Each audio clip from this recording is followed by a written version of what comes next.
lady who painted it is Claudia Hoag McGarry. And during the pandemic, she wanted to work on art, and so she made tons of paintings. And I bought that one from her and gave it to you and Bridget and the church here. And she was a teacher of Tyler's at City College. She taught English there. And she's a playwright, and she's a very amazing artist and very creative. And we've seen some of her plays, and is a good friend of ours, Tyler and I. So thank you. Yeah, so wow, so this is an actual painting, you know, it's just not just a picture, this is an actual painting, and so that makes it very special. So we're gonna find a really special place for this painting, and you can also see it on the screen. And what catches my attention about this painting is, well, first of all, the colors.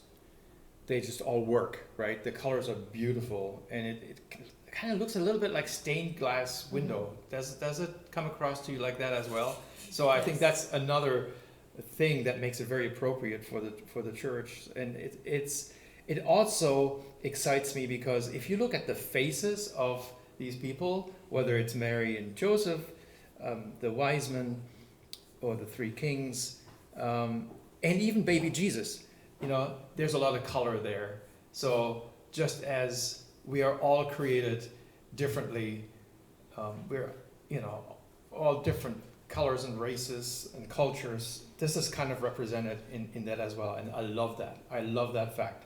And I love the fact that baby Jesus is brown and not white, which is probably very likely what he looked like. You know, he was Middle Eastern. He wasn't white Caucasian, and too often Jesus is portrayed as white Caucasian. So I love that about this picture. So just another reminder how we are all God's children, and how this is not just an event for one race or one people, one nationality, but the Epiphany is a manifestation of God's glory and of God's salvation for all people, everywhere. It's a cosmic event, and so that sort of represents that to me too. And by the way, also, if you do some research, you will find that oftentimes the stables in the Middle East were in caves. So, you know, this is actually sort of like a very accurate portrayal of that as well. So we want to thank you, Laura, for this very precious gift. We're going to find a very, very special place for it here.